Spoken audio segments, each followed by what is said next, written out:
अस्सलाम वालेकुम वरहमतुल्लाह। तो प्यारे दोस्तों, माह ज़ुल्हज्जा के अंदर बिस्मिल्लाहिर्रहमानिर्रहीम का वजीफ़ा कीजिएगा।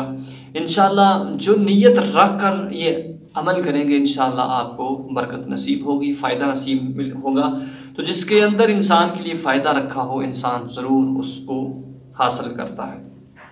माह ज़ुल्हज्जा कि बड़ी बरक़ात वाला, बड़ी बरकतों, रहमतों, फजीलतों वाला माह मुक़द्दस है कि इन अय्याम के अंदर लोग लाखों की तादाद में कुर्बानी करते हैं, लाखों की तादाद में लोग हज करते हैं, खाना काबा के चक्कर लगाते हैं, सफ़ा मरवा के ऊपर चक्कर लगाते हैं, आब ज़मज़म पीते हैं। तो दोस्तान मोहतरम, रोज़ाना की बुनियाद पर आपने 313 मरतबा बिस्मिल्लाहिर्रहमानिर्रहीम पढ़ना है और जो दिल के अंदर तमन्ना होगी इंशाअल्लाह आपकी पूरी होगी। तो ज़रूर ये अमल कीजिएगा और अपने चाहने वालों को भी बताइएगा।